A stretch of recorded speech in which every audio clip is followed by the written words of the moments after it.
Julian Assange, welcome to the project. G'day, Waleed. Tell us about your tour. Well, I understand that on February 18, I'm speaking at the Melbourne Town Hall, February 19 at the ICC in Sydney, and you can get tickets at thinkinc.org.au. And so why are you doing it? What should we expect from this tour? Well, it's been a while since I've spoken to the Australian public, but also it's pretty difficult to earn a living when you're detained illegally in an embassy for 4.5 years. Well, you sought asylum there, and that's where you are.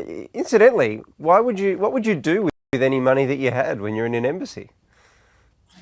Well, we have WikiLeaks is a pretty expensive worldwide operation to run. Then we have about 12 different legal cases. About 5 of those we have taken against the FBI, against credit card companies and so on. And then, of course, it's quite expensive to maintain all our journalistic staff, servers, etc.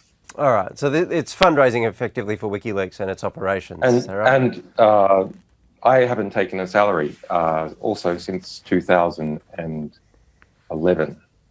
Actually, just other staff have, but I haven't. Right. Okay. Just completely out of curiosity, by the way, what is life like in the Ecuadorian embassy? I don't know. I mean, I have absolutely no sense of perspective, as you can imagine. I guess I'm blessed to the extent that my mind is outside the embassy. My mind is with our publications and different battles in relation to our sources. There's an amazing victory we had with the Chelsea Manning clemency, US election. So I mean, as an intellectual life, my life is very rich.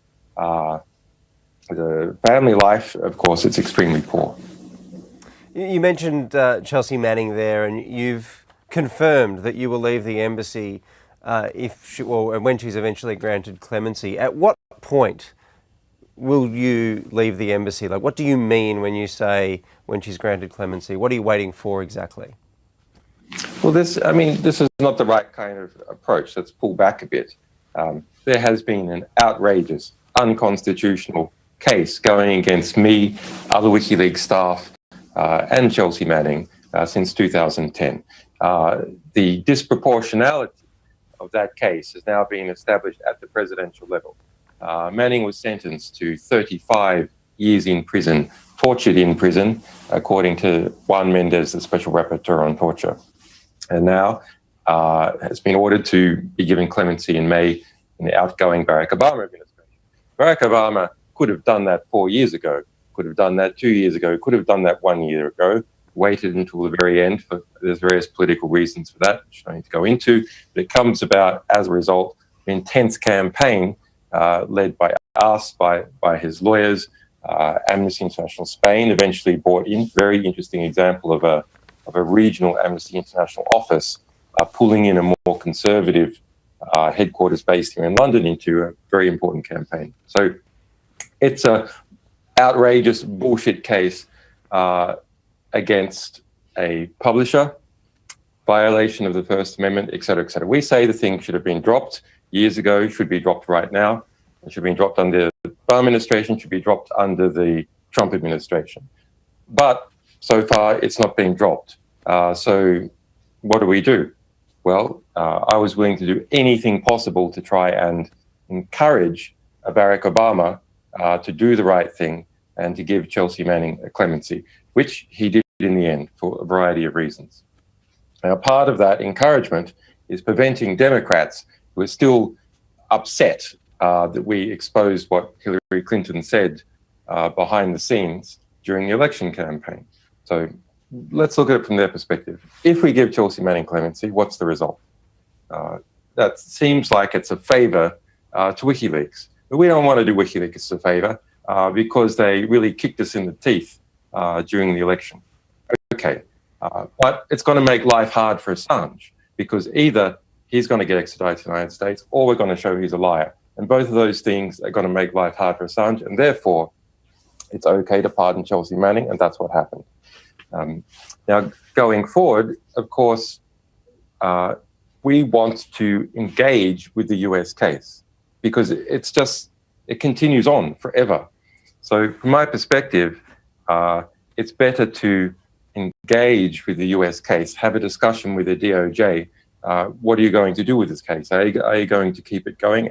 Am I going to have to stay here in the embassy forever? Or is there some way that you guys can drop it?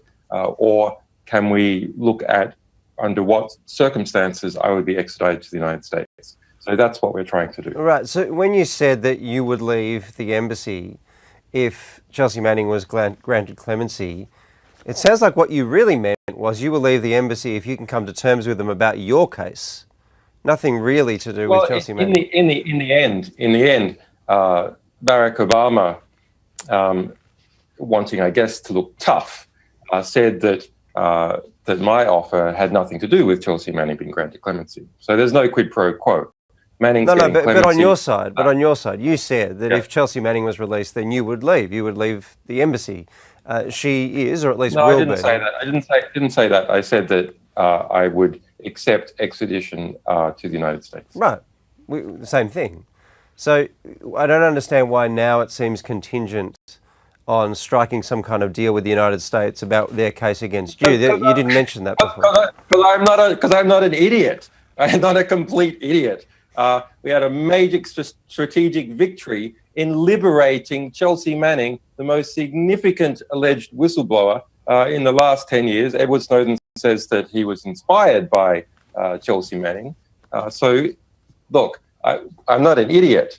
I understand that we have to do certain things to encourage the Democrats and in the Barack Obama administration to do the right thing, which they should have done anyway, without any kind of encouragement from me to do so. Now, I felt that they needed encouragement, so I've encouraged them. But of course, saying I'm willing to accept extradition doesn't mean I'm saying that I'm willing to be a complete idiot and throw all my lawyers away and so on. No, we're going to have a discussion with the DOJ about what that looks like.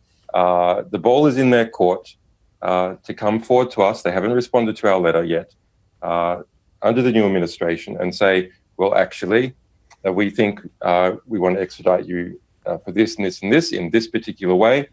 We make a commitment. Your rights were respected here and here and here and here. So that's the discussion we need to have. You mentioned. I believe the new political context is such that having granted Chelsea Manning clemency, there's a political signal from the Obama administration. What does that political signal say? It says that the case against WikiLeaks was wrong. It was wrong against Chelsea Manning. And if it's wrong against the alleged source or excessive against the alleged source, then sure as hell it's excessive against the publisher. You mentioned the hacked material from the Democrats, the emails that cost Hillary Clinton so dearly in the election. The intelligence community in the United States is highly confident that this was a hack that was from Russia and provided to you. You've denied that all along. Can you be 100% certain there was no involvement from anyone connected to the Russian state at any stage in the chain of transmission to you? Well, I'm not playing 20 questions with our sources. We are a source protection organization. We have managed to protect us revealing any information leading to the arrest of our sources. We have a perfect record in doing that. And even for alleged sources such as Chelsea Manning that have allegedly told other people that they were a source who were informants, nothing to do with us, and gotten busted that way, we have gone in boots and all to defend those people. I founded, together with the late Gavin McFadden, the Courage Foundation that specializes in defending sources from a variety of media organizations, including Edward Snowden. So I'm not playing 20 questions about the sources. I can state clearly and have stated clearly that our source is not a member of the Russian government. Right, but just to be clear, that is not the same thing I'm not expecting you to reveal your source, but that is not the same thing. No, but you're shifting goalposts. No, I'm not shifting goalposts. I'm just asking. I know you're not doing it in particular, but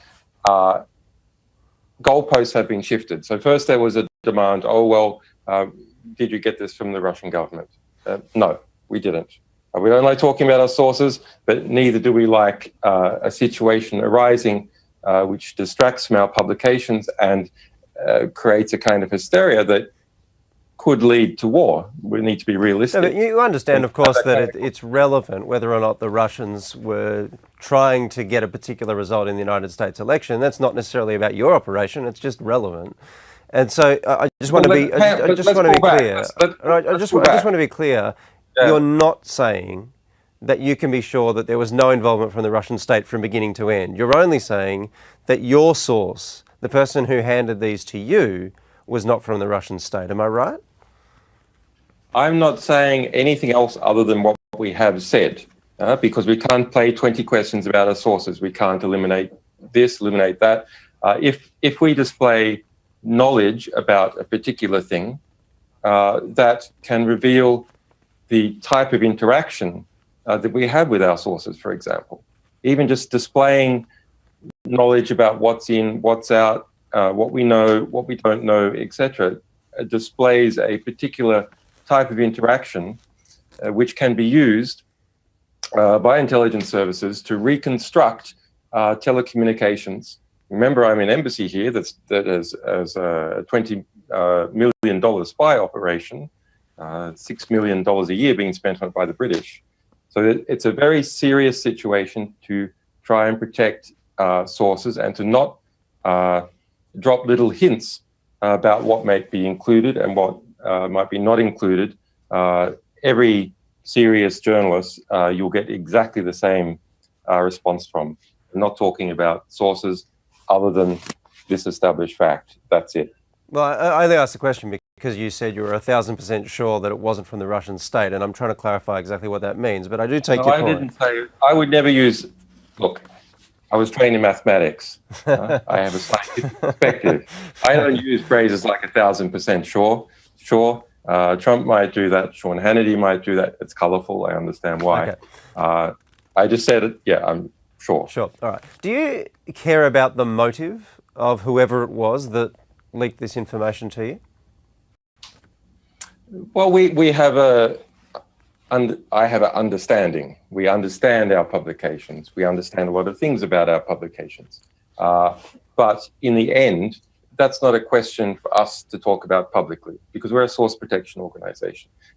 It's fine for other journalists to speculate on that. That can be interesting.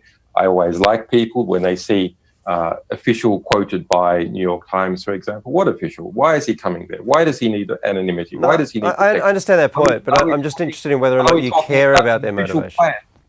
Are we talking about an official plant when you see official blah blah? And there's been a lot of that from the CIA in the past few weeks. That people should question it, talk about it. They can do that with us. It's fine, but it's not our place to kind of speculate or tell stories about who our sources are. No, I'm not asking you to tell stories about them.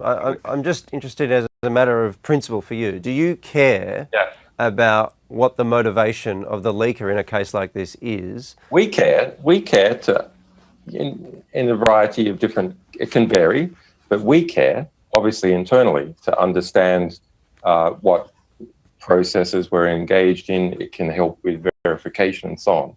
So we have a rich understanding of our publications, but that's not something that we can talk about, obviously, because we're a source protection organization with a perfect record. We also have a perfect record in authenticating what we publish. And let's be realistic about this debate in the United States. What exactly is being said? What is being said is that, that the words of Hillary Clinton that we published, her own words, and the words of her campaign manager, his own words, that is what flipped the election, their own words. The American people listened to their words and didn't like it. That's what's been argued about. Is it a strange situation that you find yourself in now, being someone who's celebrated by people who, like Donald Trump, previously said that you should have been executed by being celebrated by Sarah Palin, Sean Hannity, those members on the right that once upon a time deemed you public enemy number one? It's pretty funny. I have mixed views about it. I mean, politics makes the impossible possible. Politics made the impossible in jurisprudence terms of Chelsea Manning getting a pardon. That was politics. Politics also permits Sarah Palin, it's a big surprise to me, but permitted her to do the right thing. And it was the right thing to do. It was right for her to apologize, to say that I should be hunted down like the Taliban. It was big of her to do that. Why was it big of her to do that? Well, we had published her emails in 2008. We had published them. She was trying to avoid, it seems, the Alaskan Freedom of Information Act by having a private email account. We published that. She mentioned that in her apology. She also said that people should go out and see the Edward Snowden film. Very interesting, because Edward Snowden hasn't allegedly done them any favors in the election. So that's a very interesting shift of perspective about the relationship between the national security state in the United States and popular politics, popular Republican Party politics. She did the right thing. She did the right thing. She should be applauded for doing the right thing. Is it done? Is it kind of hypocritical for those people to some of them? They're not particularly bad, but there's been some others in the new Trump cabinet. Is it kind of hypocritical for them to do that? Sure, of course. But on the other hand, they have moved forward into a better position to the position that they were in. And I think objectively, we can say that that was the right thing to do. Has it been hypocritical for Democrats in the United States to go from applauding our publications about Bush to being utterly savage and disgusting about our publications about Clinton? Of course it's hypocritical. That's politics. Julian Assange, I'm told we're rapidly running out of time. Just one final question. You're clearly not a fan of Hillary Clinton. Is it personal with you and her? No, it's not. She fit a particular position within the professional neoliberal establishment of Washington, D.C. I mean, that's like, if she wasn't in that slot, someone else would be in that slot. I have thought about this question. What do I think about Hillary Clinton as a person? Actually, I think she's a bit like me in some ways. She's a bit wonkish, you know. She's a little bit awkward. She likes a fight. She keeps going. In some ways, she's a bit like me. But so I think I would rather get along with her. On the other hand, there is something in particular that you can't quite get past. It doesn't matter what the personality is like. If someone is a war criminal, if someone has deliberately, intentionally, for political advantage, attacked and destroyed a state, in the case of Libya, which she led the effort to do that. Obama had opposed it. She pushed back. It ends up killing 40,000 people, winding back women's rights by hundreds of years in the Middle East. Those arms ended up being spread into Syria, leading to the Syrian catastrophe, which he also backed, etc. I think you have to say that crosses a line. That you can't kind of go, no, she's just kind of working it, she's doing her job, when the person is involved in intentionally, deliberately, for political advantage, making a decision to kill tens of thousands of people. Now, it led to events that ended up killing hundreds of thousands of people, producing millions of refugees, destabilizing Europe and leading to Brexit. That's what it led to. But she wouldn't have known that. But she did know that it would quickly, within months, lead to the deaths of tens of thousands of people in Libya, and went ahead anyway. Julian Assange, thank you very much for joining us. Thank you, Waleed.